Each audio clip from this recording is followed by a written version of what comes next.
workshop is during a public meeting. That leads us to tonight, which is the public hearing. Noticed in the Daily Herald on the 13th, well ahead of the one week deadline. And then the formal budget will be for formal approval on the regular agenda tonight. So really a lot of behind the scenes work, but 3 opportunities in public meetings for feedback and input there. So first section you come to in the budget document is the mayor's budget message.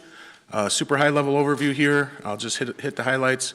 Budget was prepared with no property tax, healthy reserves in all funds, including the general fund, most importantly. Village maintains low debt burden. We have the lowest now cost of water of all the Jawa communities. We were able to continue with the senior discounts, receive the GFOA award again. We have every year since 2006, 2007.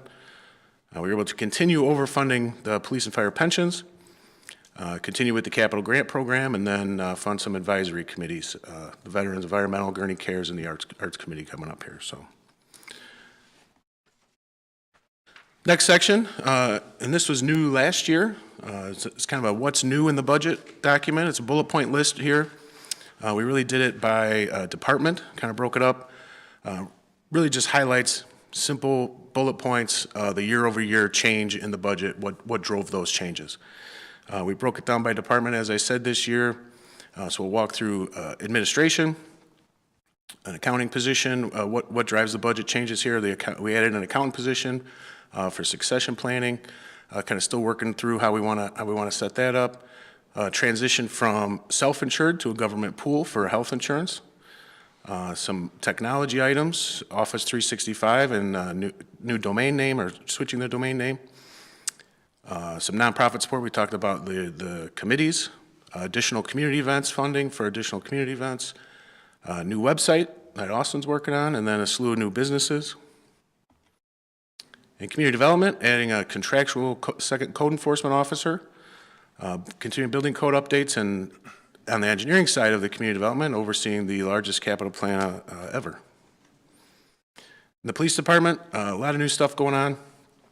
Obviously, countywide consolidated dispatch, LACOM, included with that or associated with that is the apprenticeship program, addition of a records supervisor to oversee that program, addition of flock cameras, drone as a first responder technology, some AI technology to make the officers' lives a little easier, health screenings, specifically for cardiac, and then the addition of a social worker in the police department. Fire department, 6 new firefighter paramedics, a public safety mechanic position, some new cardiac monitors and all the rigs, kind of reconstituting the Citizens Fire Academy, and public works, adding a maintenance worker 1, continuing SCADA master plan, a fuel island replacement, a couple 50-50 programs continuing, and then the popular mulch delivery program that was started last year, I believe. That's kind of what's new. The next section you come to in the budget document is the transmittal letter. This one gets a little more in depth. It's really tied to the strategic plan, or at least we try to tie it to the strategic plan. Talks about factors affecting the budget, fund balance, bond ratings, some planning and reporting elements, and then reviews the GFOA award. The one part I wanted to hit in here was factors affecting the budget. And we talked about healthcare costs moving to that government pool. Also leveling the playing field act. If you remember, 2 years ago, I believe, this was the internet sales tax legislation. There's another part of that kind of taking effect this year. So we should see that bump in sales tax, a reduction in use tax, but definitely to our benefit. The grocery tax repeal, again, we will come back to that midsummer here, but the 1% grocery tax is repealed January 1st, 2026. We talked about this during the capital plan, some water main replacement coming up in the next couple of decades here, kind of smoothing that out. Obviously, the big one this year is the consolidated dispatch. There's also some legislation. I think it's still in committee to roll back some tier 2 benefits, pension benefits in police, fire, IMRF to tier 1 levels with no discussion on how to fund that. So that's something we got to keep an eye on. Lead times for capital we're still talking about. I know we talked about ambulances still being like 3 years out, or something crazy lead times for some equipment. And then we talked about low debt burden, and then participating in business attraction and retention, obviously with our mix of revenues that support the general fund. That's something that we have to be hyper-focused on all the time. A few more parts in the intro section. Talks about the organization services. Here you get a little bit of village history and overview, some demographic information, org charts. Talks about the budget process, some accounting nomenclature that talks about the basis of budgeting and what's the difference between the budget and the financial report at the end of the year or audit. Goes through fund structure, financial policies, and then there's a glossary in there, so that's all in the intro section. Then we get into the budget overview, and we finally start to get into some numbers. So the first kind of relevant chart that you come to in the budget is this one. This shows proposed revenues and expenses and net surplus or deficit for next year by fund. So I want to take a minute and just talk about this. Overall, we're looking at that far right column with the red box around it. Overall, the net use of fund balance across all funds is $2.1 million, all planned. No surprises here. No deficit spending or anything like that. It's all planned for capital, primarily capital. The 911 fund, drawing that down, $990,000. Obviously, that's going to close out at the end of this year. MFT, just a small reduction there. Same thing with the restricted revenue. The big reductions come in the capital improvement fund, $6.9 million reduction there. That's prior year surpluses and transfers from the general fund for the capital contribution, getting to a point where we can spend some of that. Same in the water and sewer fund. And then fleet services has kind of built up a little bit of a balance in there, and we just draw that down a little bit to kind of keep it in check so it doesn't get too out of hand. And then the ETSB and the 911 funds we talked about, they're going to be closing at the end of the year, so those zero out.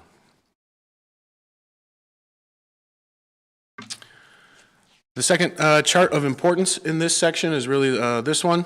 There are two red boxes here. The first red box on the left shows the proposed capital contribution general fund transfer. This will be from the 23-24 fiscal year. Now that that's audited and complete, we looked at where we were fund balance wise and what we could transfer. That is $4 million out of the general fund, $2.75 to the capital improvement fund, $1 million to the golf course fund to start looking at that irrigation system, and then $250 to the water and sewer operating fund. And we were able to do that. Originally that $1 million was in the water and sewer fund. We were able to do that because of favorable pricing on one of the Stony Island project. So that came back, and we were able to redirect those funds to pay for what's likely next year's big ticket item in the irrigation system out at the golf course. Far right column is the projected fund balance at the end of next year. General fund, $33.4 million. That's 73.8% of expenditures less transfers. Well above our policy of 60 to 65. Again, we'll look at once this fiscal year 25 is complete and the audit's complete, we'll look at what we can transfer for a capital contribution again. Right now, it looks like that should be similar to what it is this year. MFT fund will end with $915,000, again restricted for roads, so no reason to keep a lot in here. We do try to keep that around $1 million. So in the event that something happens where home rule sales tax dries up or something, an unexpected event happens, we have somewhere to go to keep a road program moving, keep up with it. PD restricted $172,000, economic development fund $785. Again, this is building a little bit of a balance here in its second year to be able to pull the trigger on any kind of economic development thing that may come about. Capital improvement fund, after drawing it down by I think it was 6.1, we'll still have 2.1 in there. So we'll still have 2.1 million at the end of next year. That doesn't include the transfer next year, the capital transfer for next year. So still a healthy fund balance. A golf course building up for that irrigation, 1.5. Water and sewer fund, again, drawing that one down, still have a healthy balance, 4.5 million. That's 41.7% of revenues. Target there, 35 to 40. Health insurance fund is the one that has driven negative. Again, this balances off the general fund, and we see was kind of the thought process behind looking at the government pool instead of the self-insured. So a couple years ago, we made the decision to separate out these expenditures, kind of put some more visibility on it, and I think that led to the decision to look at a government pool. So fleet services, drew that down a little bit this year, still have 822 in there, and then the two 911 associated funds zero out at the end of the year. As a service organization, obviously personnel is the biggest cost driver. So this chart shows change in FTEs.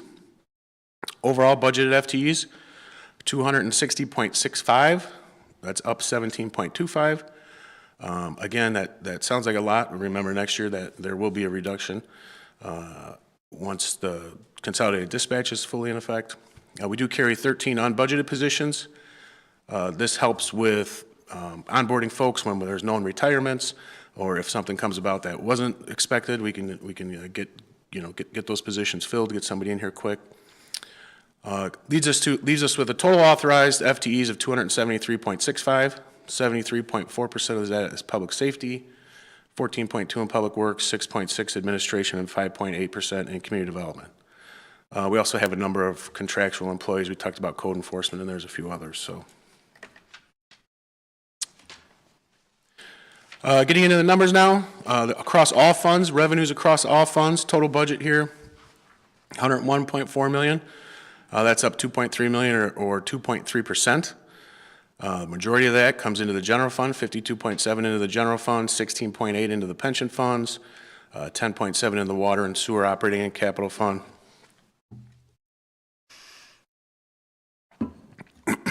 8.9 into those two internal service funds, that's health insurance and fleet services.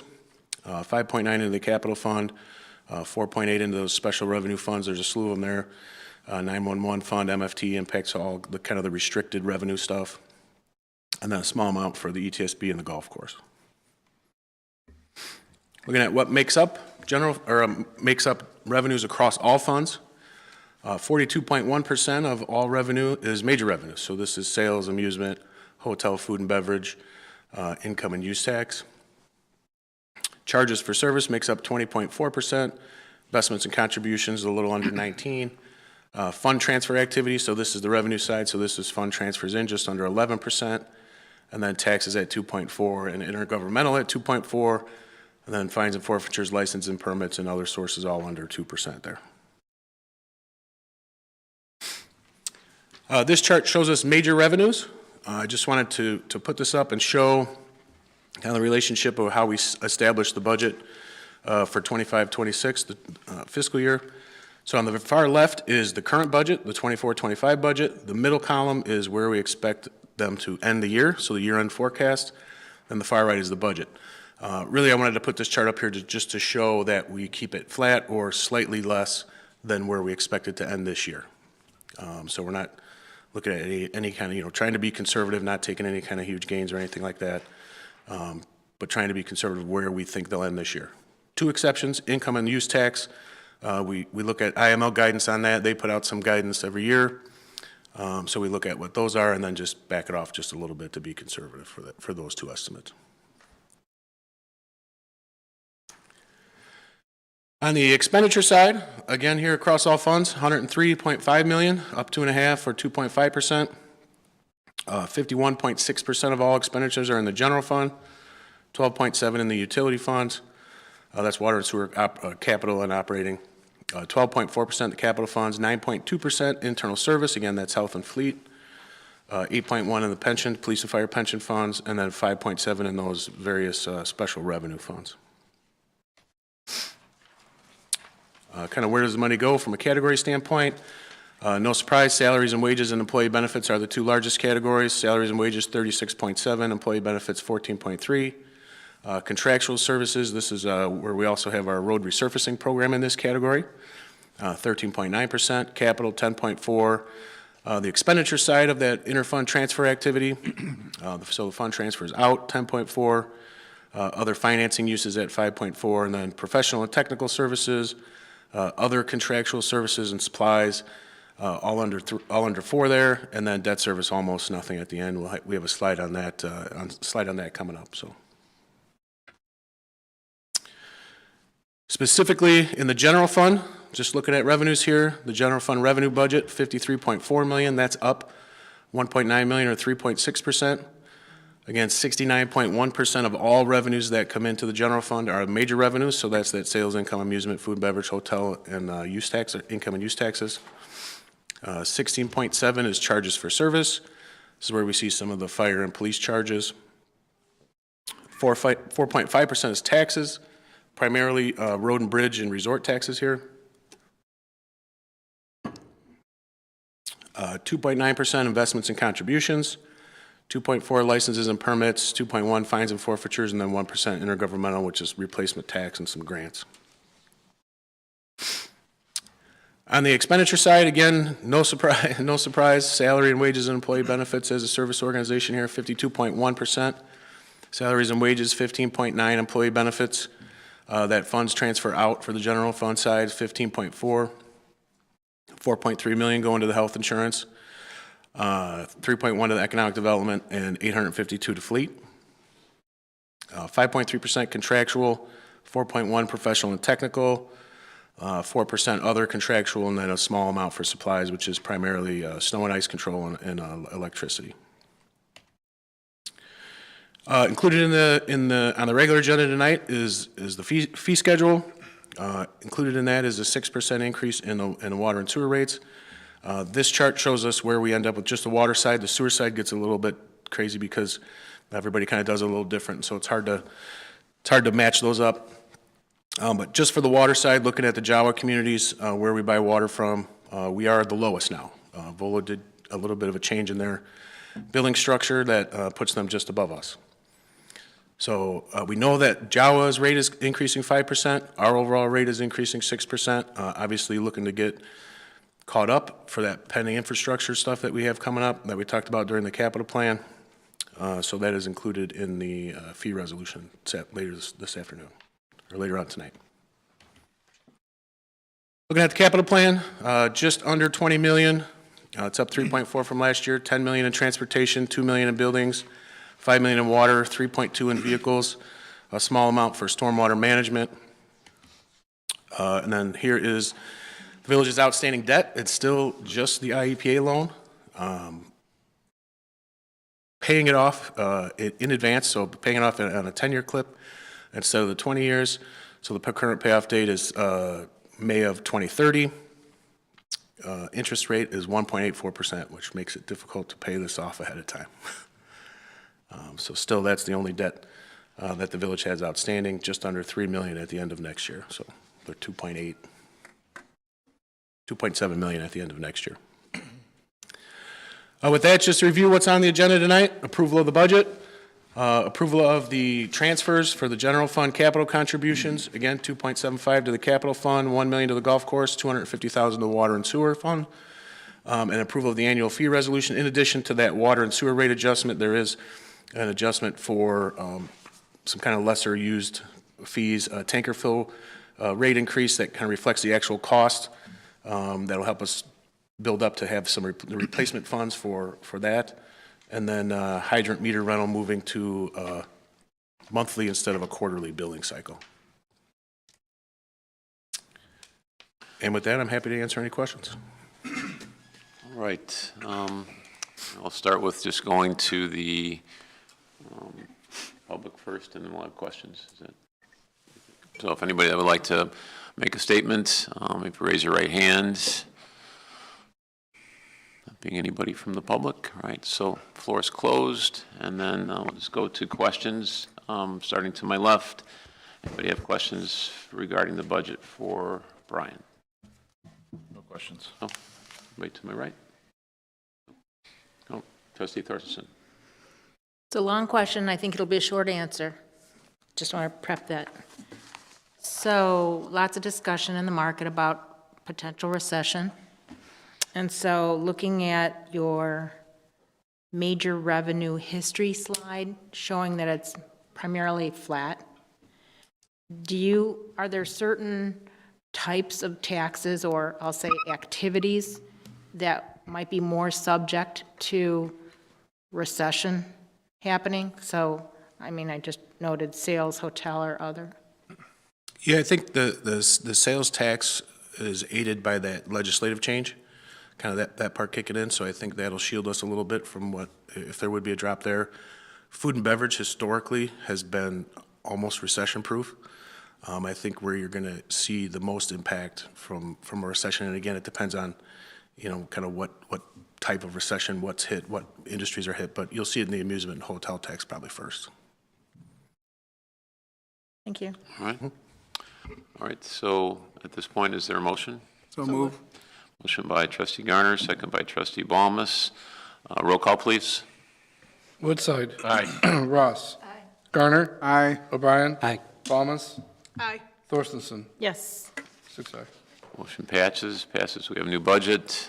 I thank people before, but thank you, staff, especially for all the work that you've done, as well as the board being attentive to our dollars. Proud again of what our budget is, that a lot of communities can't boast what we can. So thank you for making it a seamless process. Is that true for you? That works, yes, very seamless. All right, good. All right, so is there a motion to adjourn? So moved. Motion by trustee Balmas, second by trustee Garner. All in favor, say aye. Aye. We'll take a 30-second break.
To order the regular Gurnee Village Board meeting of April 7, 2025.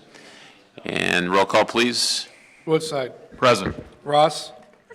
Garner. Here. O'Brien. Present. Balmas. Present. Thorstensen. Here. 6 present. All right, y'all stand with me for the Pledge of Allegiance. Pledge allegiance to the flag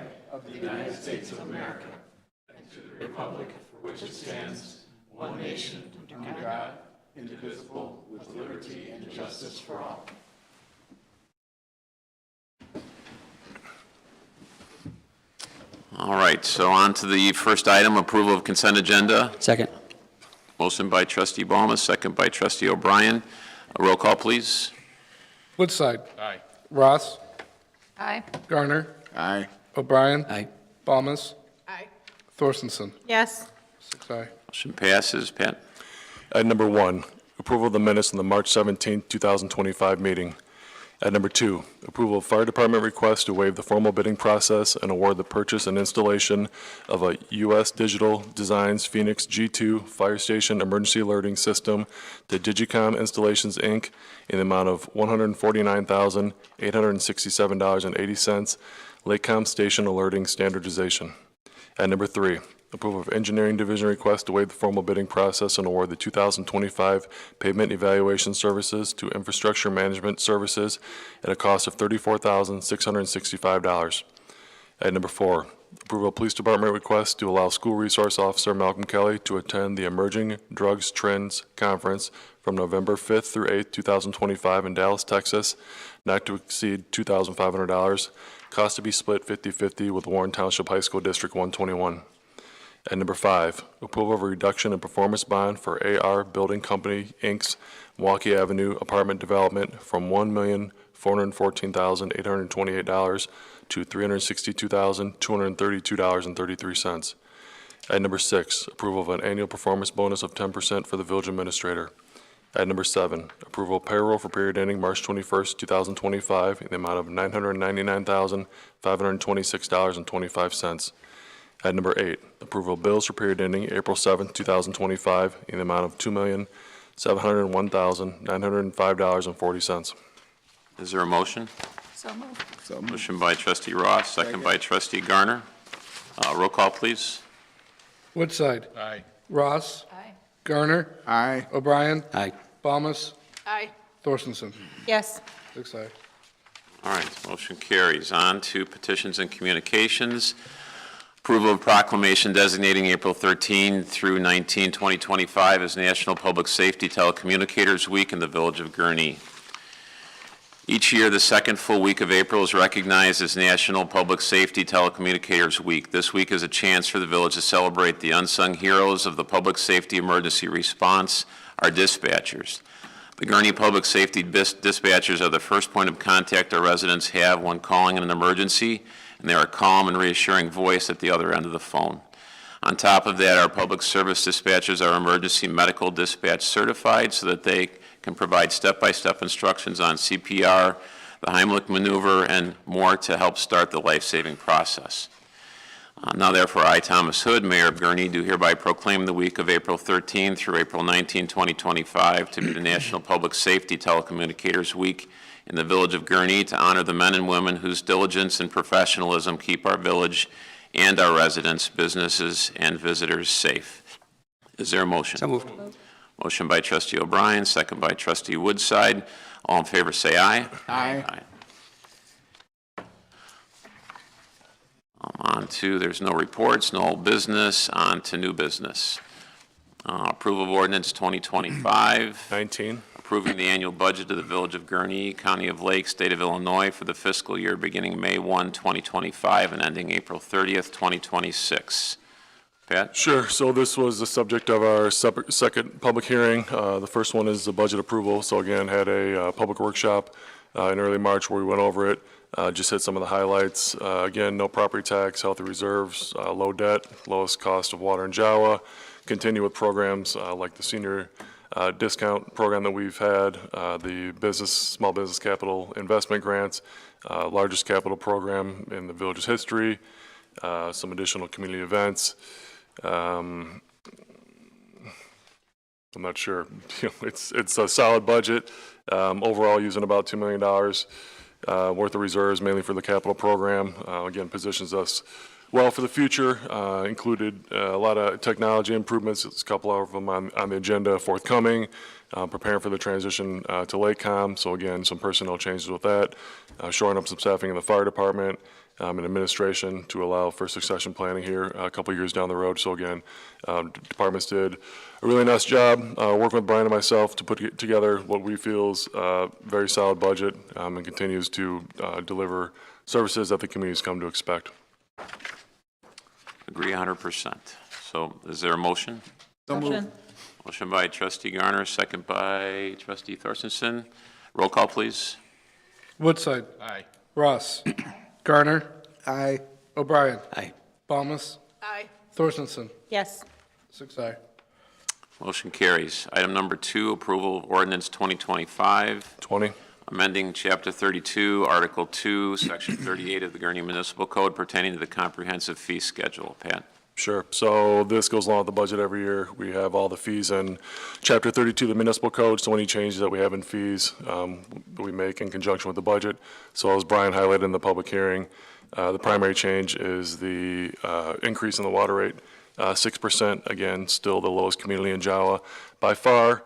That rate increase also trickles down to water service charges for the different meter sizes. So those have been adjusted by the same amount, same on the sewer side, and then also a couple other fees. As Brian mentioned, the hydrant rental fee, we were at $100 per quarter. We've changed that to $15 per week. So that's if someone comes in and wants to rent a hydrant, or a meter for a hydrant. And then the tanker fill we just had 21 cents. We bumped that up to 260 plus the current water rate. So that's when a semi truck shows up with a tanker and gets bulk water from the village, say if someone was filling their pool, Again, the tanker company, they're making money on that. We need to make sure our costs are covered to maintain that connection up at Public Works, so that increase to that. So those are the three major changes, like I said, with the major one being that 6% increase in the water rate.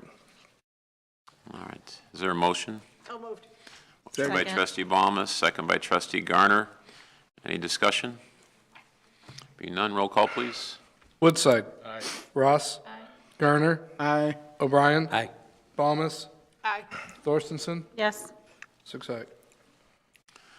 Motion carries. On to item 3, approval of ordinance 2025. 21. Authorizing the transfer of funds from the general fund to the capital improvement fund, water and sewer capital improvement fund, and golf course fund. Pat? Sure. So this is the capital transfer that we had programmed in the budget. So as a reminder, this is 23-24 surplus. We're proposing to transfer $4 million from the general fund, 2.75 to the capital improvement fund to help out with non-water and sewer capital projects in the future. 250,000 to the water and sewer capital fund to help the engineering division design future water main replacement projects, and then $1 million to the golf course fund to help offset the impending irrigation system replacement that's currently targeted for next year. So originally had that $1 million going to the water capital fund, had the Stony Island project come in $1 million under budget. Didn't have anything else designed at this point in time, and frankly, they're going to have their hands full with the size of the capital program this year. So to try to get a little bit ahead on the golf course side, proposed moving that from the water fund, which we had originally planned when we talked about the budget in March, to the golf course fund. All right, is there a motion? So moved. Motion by trustee Garner, second by trustee Ross. Is there any questions or comments? Are there any questions or comments? Sorry. Being none, roll call, please. Woodside. Aye. Ross. Aye. Garner. Aye. O'Brien. Aye. Balmas. Aye. Thorstenson. Yes. 6 aye. Motion carries. Item number 4, approval of ordinance 2025, 22. approving a redevelopment agreement between the Village of Gurnee and 10 Hotel and Residences LLC for property located at 6161 Grand Avenue, Gurnee, Illinois. Pat? Sure. So this was the subject of our first public hearing. Economic Development Director Ellen Dean covered this. Just a quick recap. So Kite Enterprises looking to purchase the former Holiday Inn, redevelop that site, take the southern wing, convert that into apartments, the western wing, and then other portions of the hotel, redo those, improve those. They're looking at a minimum of $6.25 million investment, not including the purchase price. Reached out to the village as far as some financial assistance. Obviously, that property, given how we operate with visitors coming to town, is important to the village and important to the local economy, so we want to see that flourish. So worked with them. The proposal we came up with was an agreement, includes $25,000 reimbursement to them to install a section of sidewalk between the two drives to entry into the property on Tri-State. That was a request of the village. And then sharing up to a maximum of $1.3 million or 6 years, whatever comes first. The village would share hotel tax, food and beverage tax, and sales tax above its base of $125,000 with Kite Enterprises. So annually, $125,000 in those three revenues is generated. Anything above that would go back to Kite Enterprises. Again, it's $1.3 million or 6 years, whatever comes first. So if they get to 6 years and they haven't reached the 1.3, it's over. If they go gangbusters and hit the 1.3 in year 4, it's over. This is how we've been setting up our incentive agreements lately. It keeps us covered as far as what we were receiving from the property to begin with, so the village isn't out anything. And again, it's a substantial investment on their part, important to the community. Still, staff felt this was a reasonable request. Commencement to start no later than September 2025, be completed within 18 months. So expect both of those timelines to be beat, but included those in there, and then that they would an operating commitment for 20 years. So. All right, thanks, Pat. Is there a motion? So moved. Motion by trustee O'Brien. Second by trustee Garner, is that? Yep. Yes. Roll call, please. Woodside. Aye. Ross. Aye. Garner. Aye. O'Brien. Aye. Balmas. Aye. Thorstenson. Yes. 6 aye. Motion carries. Item number 5, approval of ordinance 2025, 23. authorizing the execution of an amendment to the Small Business Capital Grant Agreement with Top Shelf Ice Arena LLC for property located at 6152 Grand Avenue, Gurnee. Pat. Sure. So Top Shelf has been the recipient of 3 grants in the village for improvements to the ice rink out there. Started out with some internal IT systems and then moved on to HVAC related items, compressors, water heaters, items such as that, rooftop units, et cetera. So with the latest grant award of $50,000, they had a list of HVAC items on there to be replaced. They started to replace some of those. Some didn't need to be replaced completely. They were able to repair the units. But as I got going on that project, the Zamboni died. So I think everybody knows what a Zamboni is. Prepares the surface of the ice for use. It's an integral piece of equipment for the operations out there. If you don't have a Zamboni, then the ice isn't going to be appropriate to skate on, and then the rink not able to use it. So Top Shelf went out, found a used Zamboni in good condition for $40,000. They came back to Allen's staff and requested if that could be swapped in for some of the HVAC equipment. They committed to keep the Zamboni on site, so if it changes hands, the Zamboni will stay with the rink. With that being said, staff was okay with it. To date, they've invested over $300,000 in the facility over the past 2 years with receiving grants from the village in the amount of $110,000. So 3 to 1 on our dollar amount as far as what they reinvested in there. Since this was a change to what was approved by the village board, we just wanted to bring it back to make the board aware of it, make sure everyone was fine with it, and have this amendment on file. All right. Is there a motion to approve? So move. Motion by trustee Garner, second by trustee Thorstensen. Any comments or questions? Trustee Thorstensen. I'll make a small comment, Pat, going on what you said, and I didn't see that. I saw the words in here earlier, but it was interesting that the Zamboni will be part of the sale if it will occur, which does make it a capital project. So I think that was creative as well, but I'm glad that you were able to make that work, Ellen and Pat. Thank you. Yeah, that's all, Ellen. Okay. Let's see. So no other questions or comments? Oh. Roll call, please. Woodside. Aye. Ross. Aye. Garner. Aye. O'Brien. Aye. Balmas. Aye. Thorstensen. Yes. Motion carries. Item number 6, approval of ordinance 2025, 24. authorizing the execution of a professional services agreement with Clark Dietz, Inc. for construction oversight services for the Glen Flora, Blackburn, and Ferndale roadway reconstruction project. Pat? Sure. So village engineer Nick Leach is working on getting consultants lined up to assist with construction oversight for this year's capital program. One of the projects is the roadway reconstruction or rehabilitation up in Glen Flora, Blackburn, and Ferndale. So think north of 41, east of Delaney, up in that area. Looking to fix the pavement that's deteriorated. Also push Glen Flora, extend that over to Estes to provide residents access to a signalized intersection so they can loop back around and out to Delaney to help improve some traffic safety up there. Also have some water main and sidewalk improvements as well. So we've partnered with Clark Dietz on the past on multiple projects. They've always done a good job. We know the people that are assigned to our projects. Again, they've done well. So Nick worked with them. Based on what he needed, they provided a not-to-exceed budget of $175,000. Which is in line with what was included in this year's budget. All right. Is there a motion? So move. Motion by trustee Thorstensen, second by trustee Balmas. Roll call, please. Woodside. Aye. Ross. Aye. Garner. Aye. O'Brien. Aye. Balmas. Aye. Thorstensen. Yes. 6-0.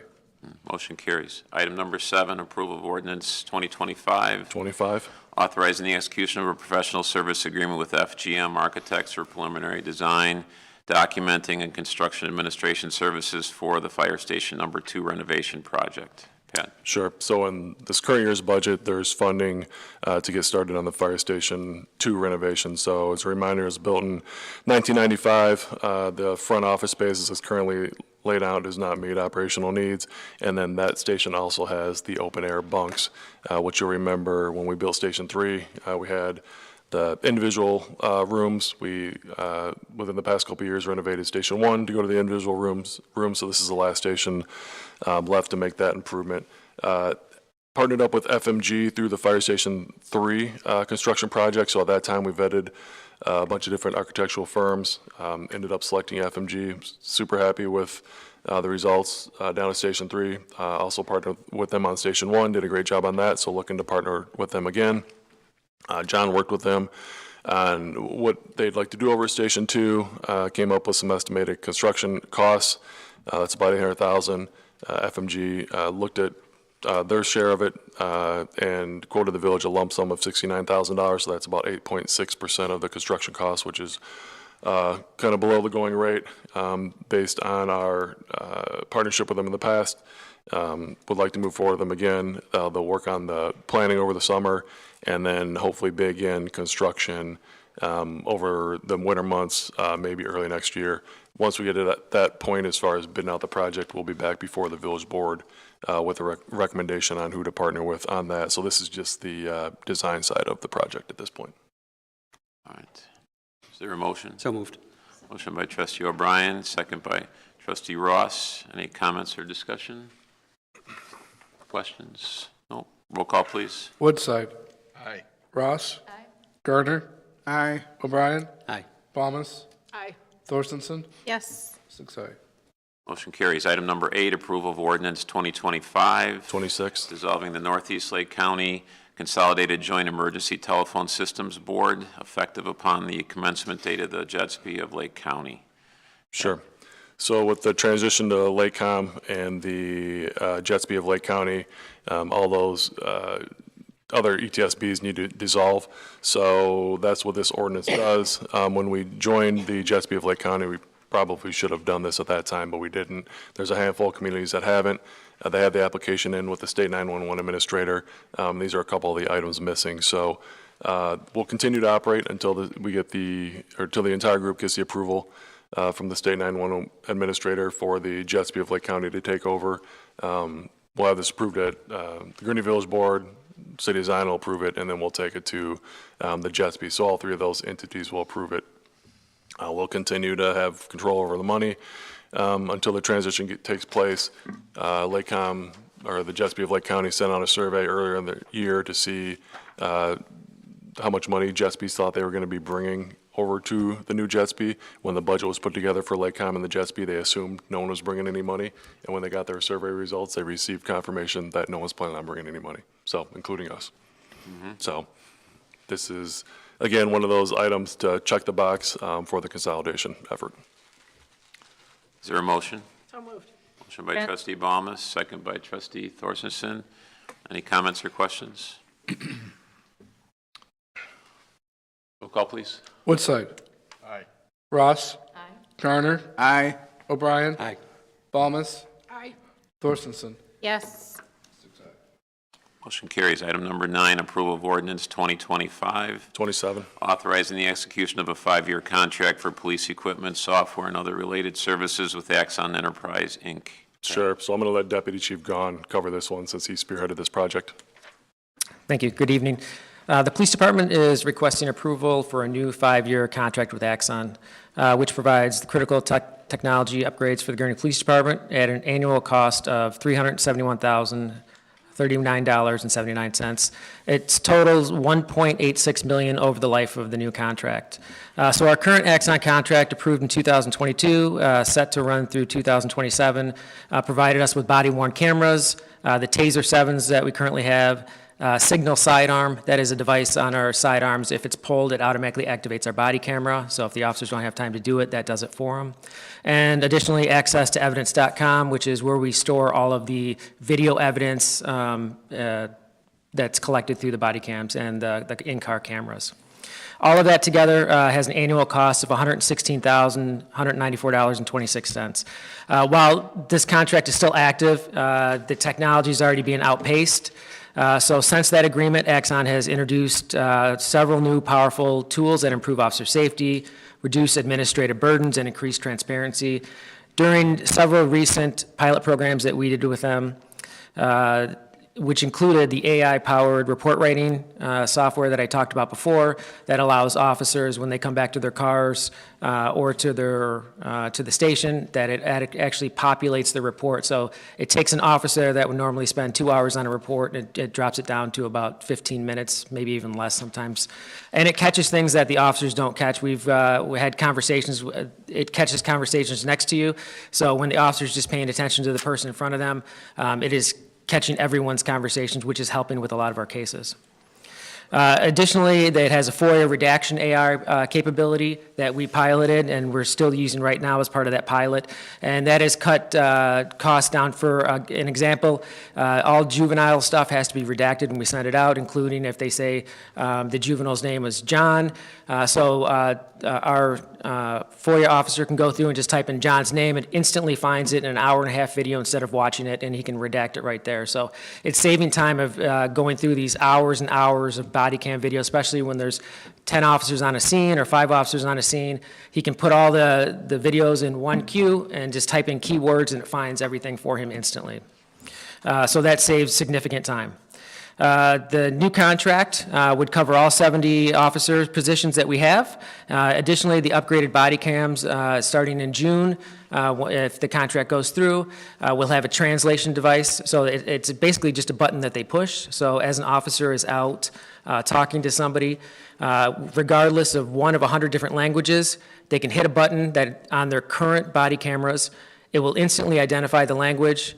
It will translate it back to the officer in English, and then the officer will hit the button again, say whatever he wants, and then that will translate it back into whatever language it was. So it's basically Google Translate on steroids for the officers. And it also keeps a transcript of it in evidence.com, so when they go back to their car or back to their computer, it's all there for them.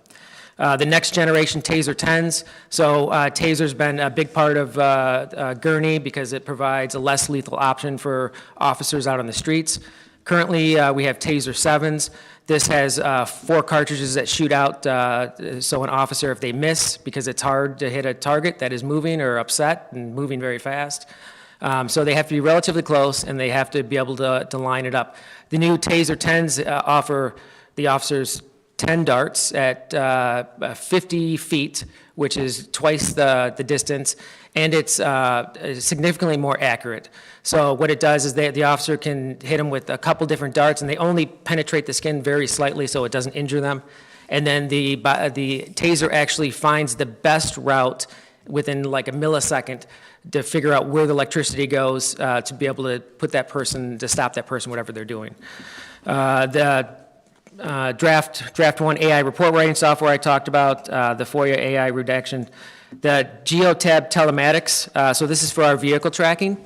One thing we've realized is that with 40 new officers under 4 years that are very young, we have some drivers that need to slow down a little bit, so we do track that. But as of about 10, 15 years ago, we had a program for our vehicles that would tell us the speed of the vehicles. That has since gone by the wayside because we no longer use that vendor. This will give us that ability in real time. It'll send supervisors messages when they hit certain speeds, if they have certain driving habits. So we're hoping that this will help with risk assessment with the officers and their driving habits.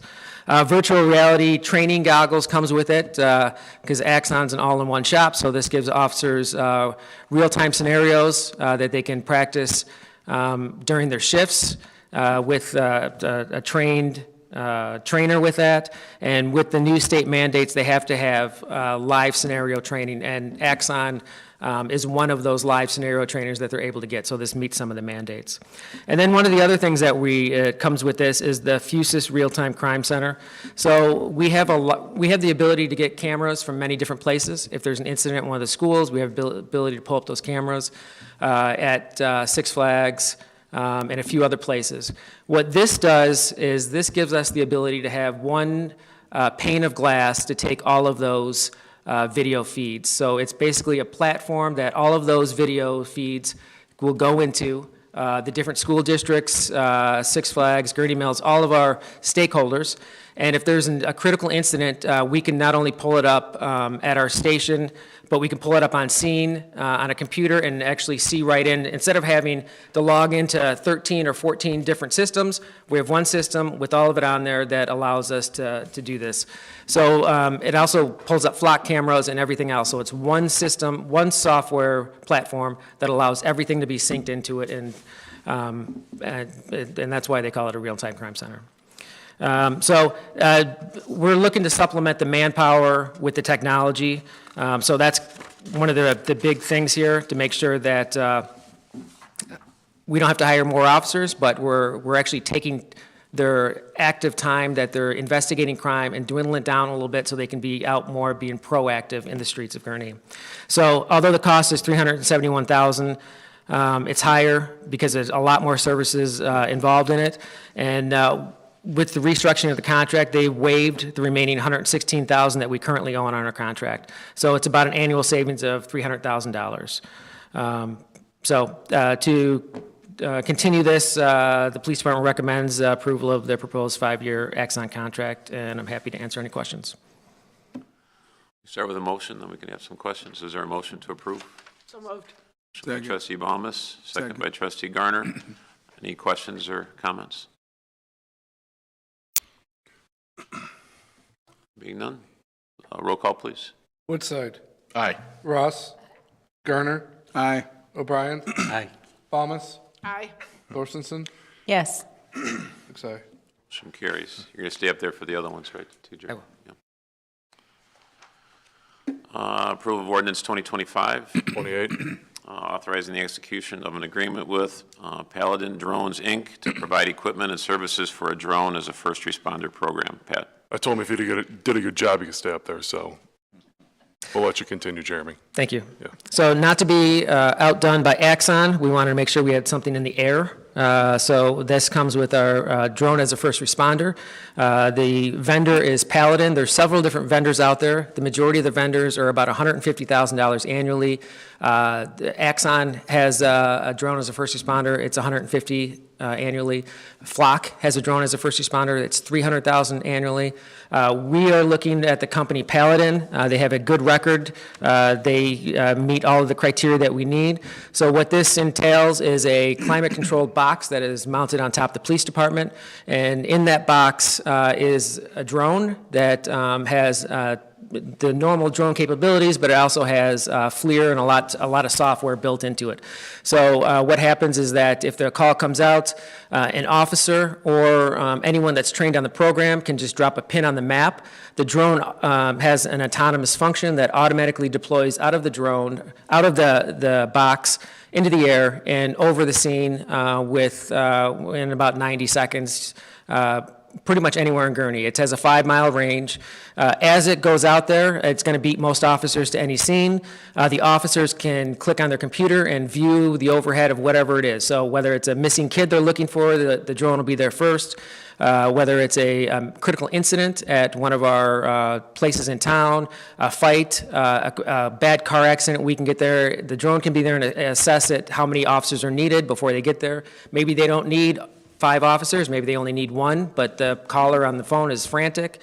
We can get all that in real time. So not only can we monitor in the station, and this also feeds through our FUSIS real-time crime center. So that feed is brought in through there, so we're viewing it there. The officers are viewing it on the scene, and then we can also view it from if we set up a command post. Additionally, when the officers are out there and it's overhead, our trained pilots can pull out a remote and they can take control of it. So somebody at a computer at the station can take control of it from the autonomous function, or somebody at the scene, a pilot can do it, land it, change out a battery, or take it somewhere else. Or when the battery starts to dwindle down, it'll automatically return home, park itself, close the box, and recharge.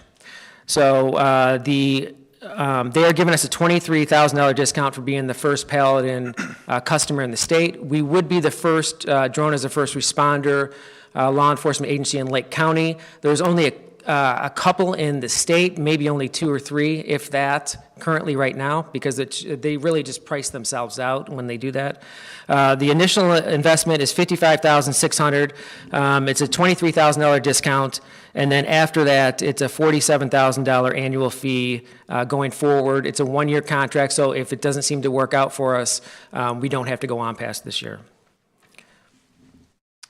All right. Your motion? So moved. Motion by Second? trustee O'Brien, second by trustee Torstenson. Any questions or comments? I want a personal demonstration. I will send you an invite when we get it. Okay. Do something wrong, Greg, you'll get one.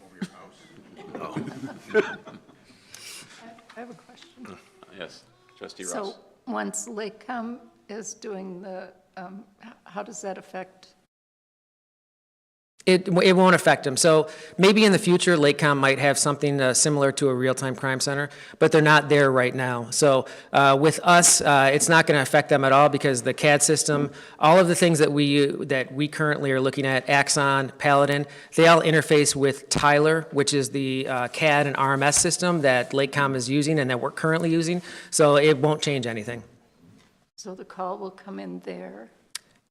Yeah, so we don't have it set up that if a call comes out that it automatically deploys. Somebody actually has to look at the map and touch it, and that's where the drone's going to go. Yeah. Question. Trustee? Somebody had asked me, does it come also with heat seeking is the wrong thing, heat identifying? It does.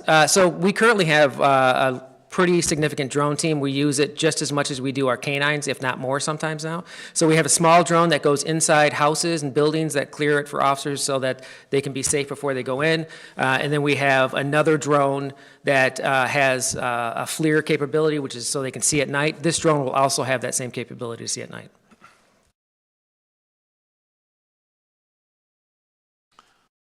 Jeremy, there was that one night on the State of the Village, I didn't get a chance to have those 2 officers come up to talk about locating that individual.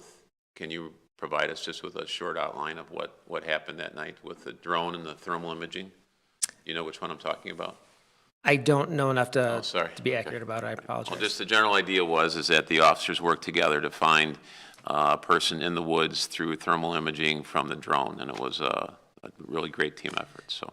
We've seen it several times. Even we had some people running through Six Flags in the middle of the night. It was about 2 in the morning. Security couldn't find them. We had the drone above, and they were talking to officers down below. You can see their heat signatures in the bushes out by Hurricane Harbor, and they were directing the officers. They're, turn to your left. It's the person 3 feet in front of you in the bushes, and they were able to find them. Oh. Right, roll call, please. Woodside. Aye. Ross. Aye. Garner. Aye. O'Brien. Aye. Balmas. Aye. Thorstenson. Yes. 6 aye. Nice job. Passes. Thanks, Jeremy. On to item 11, approval of Engineering Division's recommendation to award the 2025 street maintenance resurfacing program to the low bidder, Peter Baker and Sons Company, at a cost of $5,275,472.54. Pat? Sure. So put this bid out on the street, includes about 7.5 miles of roadway resurfacing, patching, and some curb and gutter work. I received 2 bids. Peter Baker is a low bidder at about $5.3 million. It's actually $1 million under what we had programmed in the budget. So Nick and his team took a look at the actual bid and some of the unit pricing for the pavement patching, the hot mix asphalt, subgrade excavation, and traffic control and protection came back lower than what we saw last year. So we're surprised by that. We still have the roadway reconstruction bids out there, and we still have the Quality Acres sanitary sewer program out there. So we're not getting too excited yet about coming in under budget. We're going to see where those 2 projects come in. If those come in at budget or a little under, we will probably be coming back to the village board with some recommendations on some additional roadways. Also maybe looking at Bittersweet's parking lot, so that's original to the facility out there, is in pretty rough shape, and if we knock out the irrigation system in the parking lot, we're pretty much done spending money out there till someone else is sitting in this chair, or a lot of these chairs, as far as I'm concerned. So Again, really good pricing, $5.3 million. We've worked with Peter Baker in the past, solid company, so looking to get this approved, and then probably more to come on the April 21st agenda as far as if we're going to do some additional. Thanks. Is there a motion? So move. Motion by trustee Garner, Second. second by trustee Balmas. We're wearing out here, I think.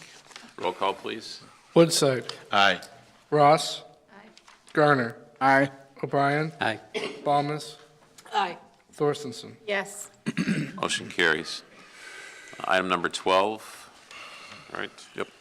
Approval of the police department request to purchase two 2025 Chevrolet Tahoe four-wheel drive PPV police interceptors and one 2025 Chevrolet Silverado four-wheel drive SSV pickup from Miles Chevrolet at a cost of $165,447. Police department units 141, 154, and 176. Pat. Sure. So the next two items are related. So these are the police department squads and the CSO pickup truck that are in the 26 budget proposal. So again, looking to stick with the Tahoes and the Ford Explorers. They've held up good. You got a memo from our fleet management administrator, Craig Lambrick, on this. He laid out the detail of the vehicles. If you look at the squads and the engine running time is really what you look at. These vehicles have over 500,000 miles on them each. So I mean, you've got right now, a lot of them are pushing 100,000 miles. Again, they're only going to have more miles on them as we wait for the replacement squads to show up and go to upfitting. So they'll have well over 100,000 on them by the time we replace them. As we've done in the past, looking to take those vehicles that still have some useful life in them and roll them down to a less demanding roll. So there's the majority of these vehicles are looking to roll down. Again, these first three, two are Tahoe squads. The other is the CSO pickup truck. Miles Chevrolet has the state bid. We've purchased from Miles in the past. They typically have the state bid for the Tahoes. Been happy with the units, so. Is there a motion to approve? So moved. Motion by trustee Ross, second by trustee Thorstenson. Roll call, please. Woodside. Oh, sorry. Ask a quick question. You certainly can. So with this one and the next one, so we get the vehicles in, and is it a delayed time like all our other vehicles? So this is, Yeah, I mean, we're hoping to improve on the upfitting for these vehicles. The Public Works chassis are not, so I think we've got 3 of them down right now being upfitted. So those that have been sent along Washington Street are finally going down to get upfitted. are they ever going to get caught up with, so that when we get a vehicle in, it's not sitting there, so people driving by are like, what are these vehicles doing here, and why aren't they out on the road? I mean, what is... I don't have an answer for that question, and I can tell you the changes and tariffs and all that other stuff probably are not going to help speed things along. So we've got to purchase the units, though, so that when they are ready to be upfitted, we have the unit to go down there. So, I mean, it's, yeah. I just would like to see them come. They turn them around every once in a while, right? Sometimes they're facing full out, sometimes. It's the same thing. I mean, we've got, what, 5 chassis sitting up at Public Works right now that are waiting to be upfitted, and those are a while off. So it's, yeah, it's not just them. And like Brian said earlier, 3 years for an ambulance. So John just doesn't take delivery of the chassis. He's smarter than the rest of us. So Okay, I just, it's, believe me. I'm sure it bothers everybody as much as it does me. And it's just hard for the residents who don't realize that's what the problem is. Yeah. Thank you. Sorry. Okay. We'll just try to find a different place to park our police cars that are Yeah, sitting to that's be not much. outfitted, so we don't have to look at them every morning, so. Let's see, so there was a motion. Yeah, roll call. There's a motion in seconds. Oh, there was a second, okay. All right, roll call, please. Woodside. Aye. Ross. Aye. Garner. Aye. O'Brien. Aye. Balmas. Aye. Thorstenson. Yes. 6 ayes. Motion carries on to item number 13. Approval of Police Department request to purchase 4 2025 Ford Explorer PPV police interceptors from Curry Motors at a cost of $194,324. Police Department units 156, 157, 162, and 174. Pat? Sure. So same thing, to replace some older squads. Curry Motors has a suburban purchasing cooperative contract for the Ford Interceptors. So this is a bunch of councils of government, Northwest Municipal Conference, DuPage Mayor and Managers Conference, South Suburban Mayor and Managers Association, and the Will County Government League kind of got together and did their own purchasing cooperative. Curry Motors, again, we've purchased Fords from Curry Motors in the past, haven't had any issues, so looking to move forward with these four Ford Explorer police pursuit vehicles. Is there a motion to approve? So moved. Second. Motion by trustee Baumus, second by trustee Garner. Any questions or comments? Roll call, please. Woodside. Ross. Aye. Garner. Aye. O'Brien. Aye. Balmus. Aye. Thorstenson. Yes. 6 aye. Motion carries. Item 14, approval of Public Works Department request to purchase 3 Peterbilt 548 chassis and 1 Peterbilt 531 chassis from JX Peterbilt of Wadsworth, Illinois, at a cost of $551,488.47. Public Works Department units 276, 292, 687, and 689. Pat? Sure. So the 3 548s are plow truck chassis. So the replacement, our unit's going to be replacing there's one 2014 and two 2015s. Those are going to stay in the fleet and going to push out older units that we've been hanging on to as spares. So again, the 548s are the chassis we use. Been happy with those. Help standardize the fleet. The other chassis, the 537, is the utility division crane truck. So that's a 2012 Navistar 7400 chassis with a utility body on it and a 7,000-pound crane. It's got some significant rust issues going on with that, so looking to replace that with a Peterbilt chassis, utility body, and then an 8,500-pound crane. This is used by the utility division as a service vehicle, so it maintains our lift stations, hydrants, water vaults, manholes. If there's other heavy lifting that needs to be done around the village, it helps out with those as well. There's not a state contract for the Peterbilt chassis, as has been similar in the past. We work with JX Peterbilt up the road for the pricing to spec these units out. These units, this is the pricing as of today. So as Craig had in his memo, with everything going on with the tariffs, we don't know. I mean, these trucks are currently manufactured in Canada. We don't know if they're going to move the manufacturing down to Texas to try to get around the tariffs, or they're going to try to purchase parts from someplace else. So this is what Craig was quoted for this meeting. When we get the final pricing, I'll see what it looks like. If it needs to come back to the village board, I'll bring it back before the village board. But again, we want to get in line to get these chassis ordered, so then when we're finally up for the upfitting, we're not waiting on chassis or scrambling, so. All right. Is there a motion to approve? So move. Second. Motion by trustee Garner, second by trustee Thorstenson. Any questions or comments? Roll call, please. Woodside. Aye. Ross. Aye. Garner. Aye. O'Brien. Aye. Balmus. Aye. Thorstenson. Yes. 6 aye. All right, motion passes. Item 15, approval of Public Works Department request to purchase one 2025 Dodge 5500 Crew Cab chassis outfitted with a Terex High Ranger LT40 boom from Custom Truck at a cost of $180,535. Public Works Unit 273. Pat? Sure. So this is our small bucket truck up at Public Works. It's a 2012 Dodge with a 38-foot bucket on it. Over 5,000 engine hours on it, so this is used by lights and signs operations. You've probably seen it around town, working on the smaller street lights, hanging Christmas lights, replacing signs, etc. Looking to replace this with a 2025 Dodge 5500 crew cab, with the 40-foot bucket. We worked with Custom Truck in the past. That's where we got our last bucket truck from. Very pleased with the units. So we worked on to spec out this unit. So this 185/35 is the chassis and the aerial unit. So that's the complete truck. So that's a picture of the current truck. Looks somewhat similar to that.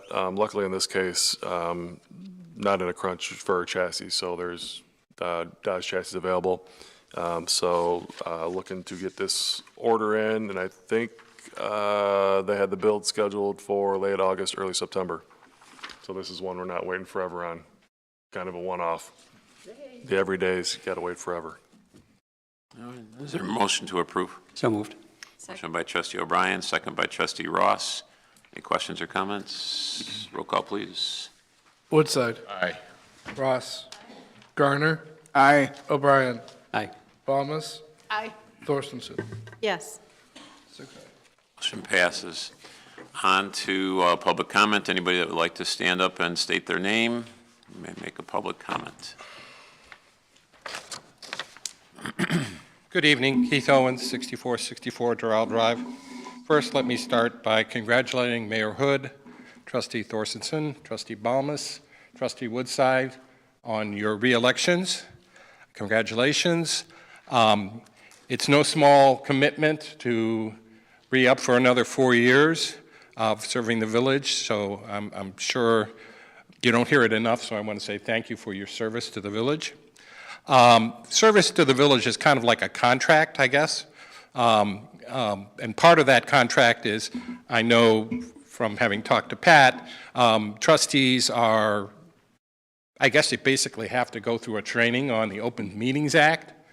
And some of you have been on the board even before the Open Meetings Act was brought into place, so I'm sure you probably had to take that test. I don't know if you have to retake it every year.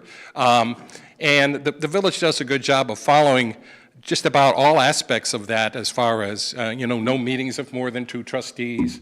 The agenda has to be published in advance. Items cannot be voted on at the meeting if they're not on an agenda and things like that.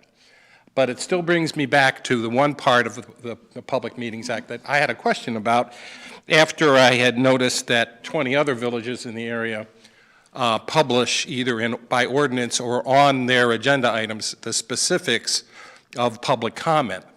So I went back and I read the Open Meeting Act, and there in fact is language pertaining to that. In section 2.06, dealing with minutes, subsection G, it says, any person shall be permitted the opportunity to address public officials under the rules established and recorded by that public body, which basically means the law says the public body has to have written rules for that, which is why the other 20 have that. The Attorney General's website goes on to say the primary purpose for adopting rules governing public comment is to accommodate the public's statutory right to address the public body. So this rule has been in effect since 2010. And a contemporary of the time told me that when the rule came into place, the mayor at the time didn't want to restrict public comment. Didn't want to say it can only be 30 minutes, didn't want to say he could only speak for 3 minutes, didn't want to limit the number of people who talked. So for the longest time, there was public comment at the beginning and at the end of the meeting.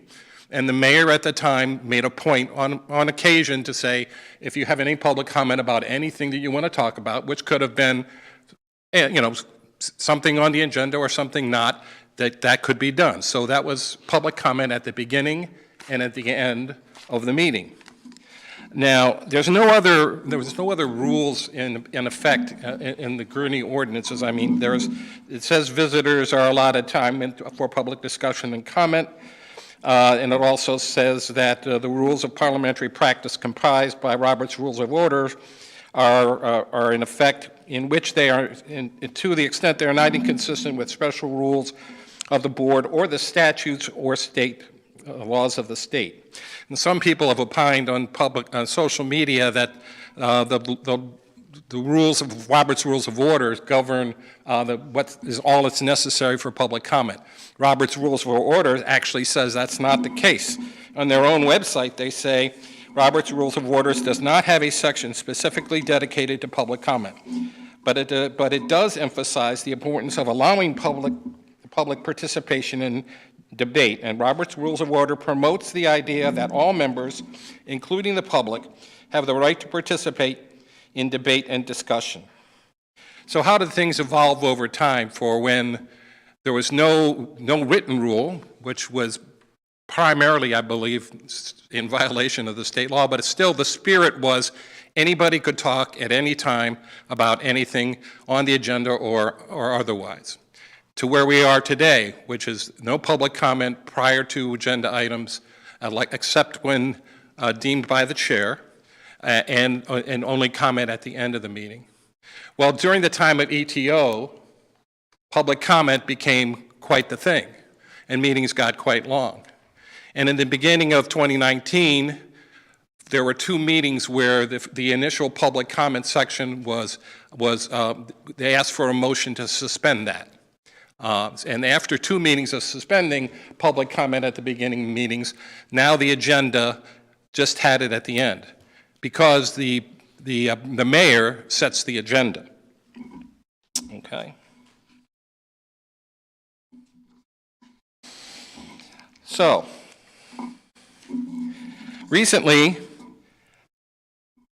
there were some comments about, why, how the public comments are handled. The mayor has said that on occasion he has permitted public comment, particularly when it's a hearing or it's an important issue like the liquor licensing and the Fairbridge Inn. But it still doesn't really get to the crux of the matter. I had someone in the village mention to me that if we wanted to be, if we allow public comment at the beginning of the meeting, things are going to get messy, kind of like what they do over on Waukegan. Actually, messy wasn't the word that was used, but I'll clean it up for this meeting. But democracy is messy. And public comment and active participation, which is called for by the Open Meetings Act and by Robert's Rules of Orders, which this organization has adopted, clearly calls for that kind of participation. Now, the mayor has said also in a recent meeting that there hasn't been a discussion by the board in terms of what kind of rules might be put in place, because it hasn't been put on the agenda, and that's where that discussion can take place according to the Open Meetings Act. But the mayor controls the agenda. So I'm hoping, since I haven't gotten any feedback, this is the 4th time I've talked about this from anyone in the village, that this is something that you're going to consider, hopefully in the very near future. There's one more part of the Open Meetings Act that I noticed when I was reading through it, and it refers to a public access counselor. Any person who believes that the violation of the act by a public body has occurred may file a request for review with a public access counselor established in the office of the Attorney General. I had occasion to talk to an assistant attorney from the Attorney General's office today in this area. And I asked them 2 questions. I said, 1, are villages and public bodies required to have written rules for public comment? She said yes. They can be ordinances like some villages have, or they can just be texts that are put on the agenda. And I provided this body over a month ago with examples of that. So it's not a question of what can be done, it's a question of how you want to do it. And I also asked her, is it okay, is it a requirement to have public comment prior to agenda items? And she said, actually, no. Public comment just at the end of the meeting, as far as they're concerned, is okay. But if that's the case, 1, you at least need to have rules for that in writing, okay? So the mayor doesn't have to necessarily repeat them every time, and people can be forewarned that they have to sign up, they have to observe decorum, and all those kinds of things. But if you do adopt those rules in writing, and you still limit them to only at the end of the meeting, you're still keeping yourself as one of 21 villages and towns in the areas, the only one that does not allow public comment either prior to the agenda items or during agenda items when they come up. Now, based on the attendance here tonight, I don't think you're going to get a lot of takers. But that's no reason not to reinstate what your prior mayor had really tried to accomplish by not wanting to limit debate or public comment. The only thing you need to do is codify it as called for by the Open Meetings Act. Now, you've had a lot of ordinances passed tonight, and there's going to be a lot of signing afterwards, but I'm going to stick around, and hopefully someone will come up to me and at least give me some idea of what your thinking is on this matter. I really, really look forward to the time when public comment is restored prior to your action, so you can benefit from the direct feedback of your community that you've been elected to serve. And I know donuts and coffee go a long way in terms of transparency for the village. So when I see public comment return to the agenda, I will be bringing donuts and coffee to that meeting. And since Gurnee Donuts is not open on Mondays, it's going to have to be Dunkin'. Thank you very much. Thanks, Keith. Is there anybody else that would like to make a public comment? Being done, is there a motion to adjourn? So moved. Second. By trustee Balmas, second by trustee Garner. All in favor, say aye. Aye. We're adjourned.